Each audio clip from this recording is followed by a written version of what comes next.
Puji nama Tuhan, salam sejahtera dalam kasih karunia Tuhan Yesus Kristus. Pada saat pagi hari ini, kebaikannya, pemeliharaannya senantiasa kita rasakan. Haleluya. Saudara yang dikasihi Tuhan, saat ini saya berada di Sendang Sengon, Desa Banjarsari, Kecamatan Ngatirjo, Kabupaten Temanggung. Kalau kita bersama dengan Tuhan, akan ada perkara-perkara yang besar yang Tuhan nyatakan di dalam kehidupan kita. Mari pada saat pagi hari ini kita akan membaca atau merenungkan firman Tuhan yang terdapat di dalam 1 Yohanes 5 ayat yang keempat. Berbunyi demikian, sebab semua yang lahir dari Allah mengalahkan dunia, dan inilah kemenangan yang mengalahkan dunia, iman kita. Kemenangan amat didambakan oleh semua orang. Kemenangan adalah sebuah impian yang diharapkan terjadi kepada seseorang. Ketika seseorang meraih yang namanya kemenangan, tentu akan membuat dirinya puas, membuat dirinya bangga, membuat dirinya rasa senang, bergembira, bahkan mempunyai satu kebanggaan. Ketika kita meraih kemenangan, kita akan mendapatkan sebuah hadiah. Ketika kita meraih sebuah kemenangan, ada rasa bangga, ada pujian, ada yang namanya kebanggaan diri ketika kita meraih sebuah kemenangan. Tetapi sebaliknya, ketika kita meraih yang namanya kegagalan atau jauh yang namanya daripada kemenangan, kita mungkin malu, kita mungkin terhina, kemudian kita mungkin kecewa, kita mungkin sakit hati. Tidak seorang pun ingin kalah, semua orang ingin menang. Nah, firman Tuhan katakan di dalam kehidupan kita, iman kita itulah yang bisa membuat kita berkemenangan di dalam Tuhan. Umat Kristen menyebut dirinya pemenang, bahkan lebih daripada pemenang. Firman Tuhan katakan Roma 3 ayat 31 dan 37, di sana katakan, jika Allah di pihak kita, siapakah yang akan melawan kita? Tetapi dalam semuanya itu kita lebih daripada orang-orang yang menang oleh Dia yang telah mengasihi kita. Janji kemenangan yang luar biasa yang Tuhan nyatakan dalam kehidupan kita. Namun ketika kita melihat sebuah kemenangan, ketika kita meraih sebuah kemenangan, tentu ada kebanggaan, tentu akan ada sebuah harga diri atau dipertaruhkan di dalamnya. Tetapi saudaraku, kalau kita melihat, kita harus merenungkan apa arti kemenangan sesungguhnya. Kalau kita lihat kemenangan yang menurut konsep dunia, tentu kita tidak diperbolehkan. Apa sih kemenangan menurut konsep dunia? Menurut konsep dunia, kemenangan adalah keberhasilan yang mengalahkan lawan. Konsep ini jelas bersifat duniawi. Menang dalam perlombaan, menang berkelahi, menang di dalam peperangan, menang dalam pengadilan, menang terhadap persaingan bisnis, berebut kekuasaan. Dunia tidak mengenal yang namanya kemenangan rohani. Meraih kemenangan duniawi tidak semudah yang dibayangkan. Perlu yang namanya sikap profesional, perlu yang namanya kerja keras, perlu yang namanya semangat tinggi, perlu yang namanya pengorbanan, keseriusan, pantang menyerah tekun. Ada strategi dan tentunya ada kesempatan yang sebaik-baiknya untuk meraih sebuah kemenangan. Menjadi perenungan, bolehkah orang percaya meraih kemenangan dunia? Tentunya boleh, tetapi harus sesuai dengan apa? Sesuai dengan jalurnya Tuhan, sesuai dengan maunya Tuhan.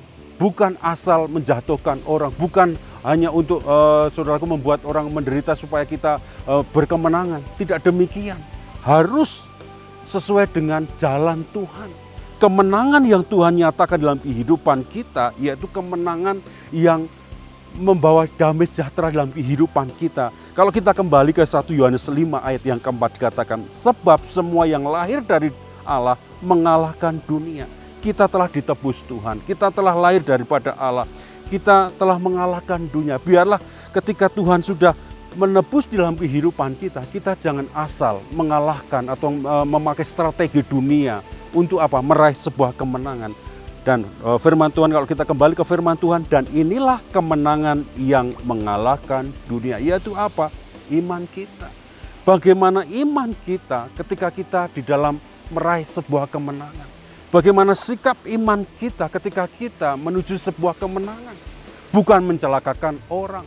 Bukan asal yang penting aku menang, aku tidak memikirkan orang lain. Tidak demikian.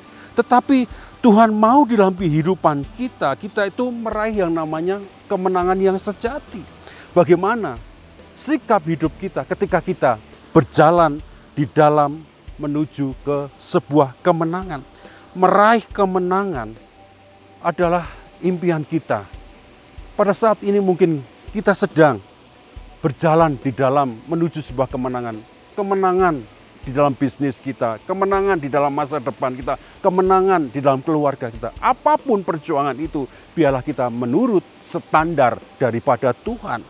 Di dalamnya saudaraku, biarlah kita tidak memakai cara-cara dunia, tetapi kita memakai cara Kristus, memakai iman kita. Bagaimana?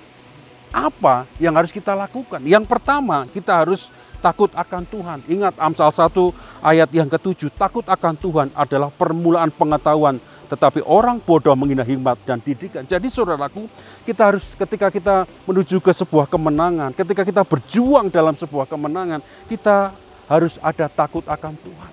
Strategi kita adalah strategi bersama dengan Tuhan. Kita akan mendapat pengetahuan, kita akan mendapat yang namanya hikmat Tuhan ketika kita berjuang di dalam sebuah kemenangan.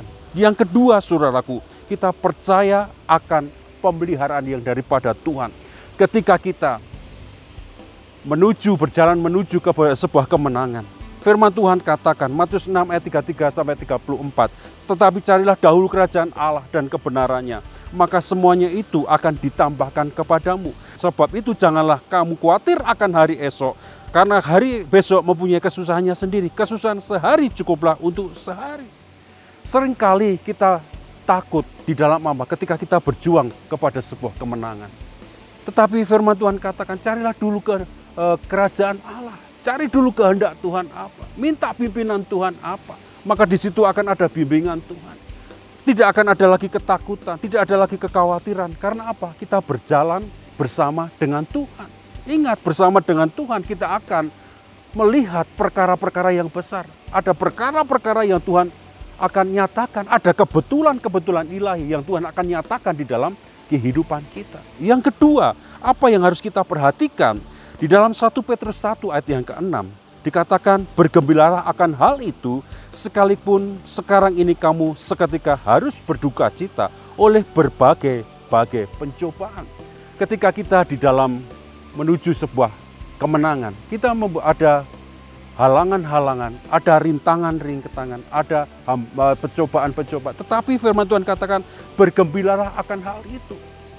Rintangan, hambatan, atau pergumulan atau permasalahan yang sedang kita hadapi ketika kita akan meraih sebuah kemenangan, jangan sampai itu membuat kita kendor, jangan sampai itu membuat kita takut, jangan sampai itu membuat kita patah semangat sehingga kita mundur daripada sebuah perjuangan untuk meraih kemenangan.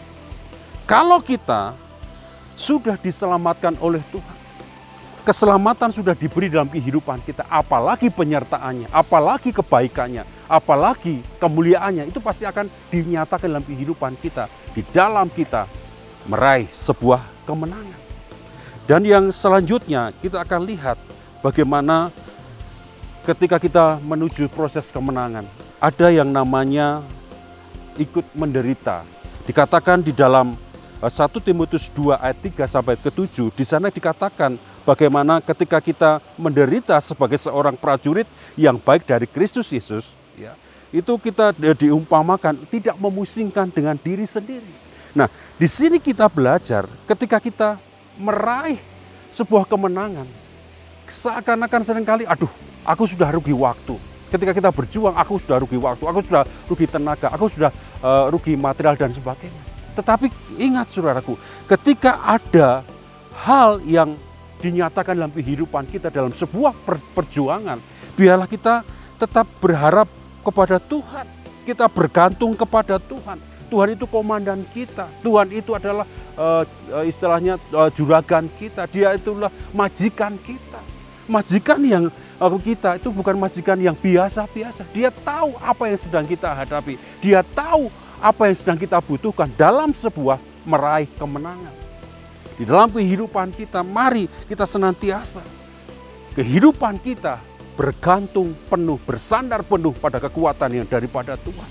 Dan yang terakhir saudaraku, di dalam Yakobus 4 ayat yang keempat dikatakan, hai kamu orang-orang yang tidak setia, tidakkah kamu tahu bahwa persahabatan dengan dunia adalah permusuhan dengan Allah? Jadi barang siapa hendak menjadi sahabat dunia ini, ia menjadikan dirinya musuh Allah. Yang selanjutnya di dalam proses perjuangan menuju kemenangan, jangan kita kompromi dengan dunia. Meraih kemenangan adalah jalannya Tuhan. Ketika kita ingin meraih kemenangan, jangan kita kompromi dengan dunia. Oh, orang ini boleh bilang begini, kita ikuti. Oh, kita pergi ke dukun. Oh, kita pergi orang pintar. Oh, kita pergi ke orang yang bisa membantu saya. Jangan kita kompromi dengan dunia. Kalau kita mau melibatkan Tuhan dalam proses kemenangan, ya kita libatkan Tuhan. Jangan dicampur aduk.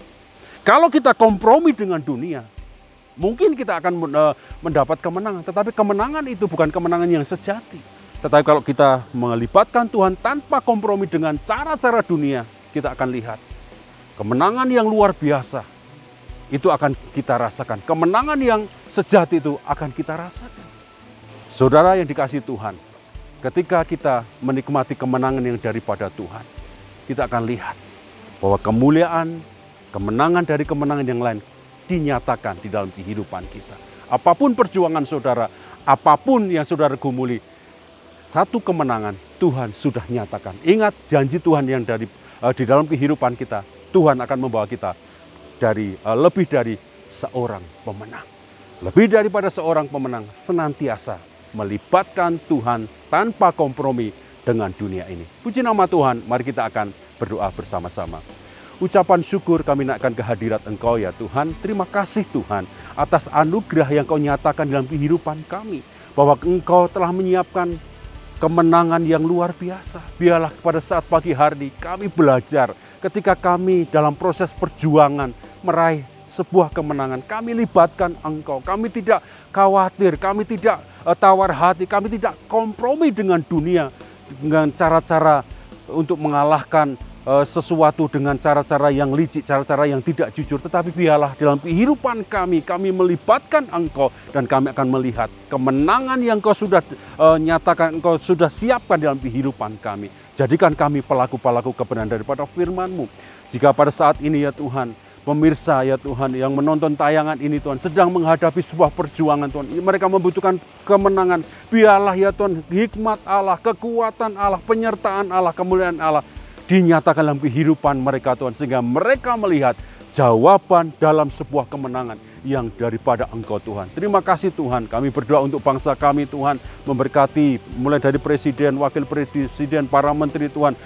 Serta jajarannya Tuhan. Berikan hikmat marifat yang daripada Engkau Tuhan. Berikan roh takut akan Engkau Tuhan. Ketika mengambil sebuah keputusan, biar itu membawa kemakmuran bagi bangsa kami. Kami juga untuk berdoa ya Tuhan, untuk pekerjaan Engkau di Temanggung Tuhan. Mulai dari Bapak Gembala, Ibu Gembala Tuhan, para staf Tuhan, para diaken juga umat-Mu Tuhan. Berikan pengurapan yang daripada Engkau, berikan hikmat marifat yang daripada Engkau, berikan Roh Kudus-Mu Tuhan untuk bersatu hati untuk memenangkan jiwa untuk hormat kemuliaan yang daripada Engkau. Jika ada umat-Mu yang sedang mengalami kesakitan, mengalami ya Tuhan sebuah pergumulan Tuhan, di dalam nama Yesus, mujizat Allah, pergumulan apapun itu bentuknya, di dalam nama Tuhan Yesus ada jawaban yang luar biasa yang Tuhan akan nyatakan. Kami akan memasuki hari ini dengan kemenangan bersama dengan Engkau Tuhan. Terima kasih Tuhan atas janji-Mu, kemenangan akan kami rasakan di dalam nama Tuhan Yesus Kristus. Haleluya. Amin.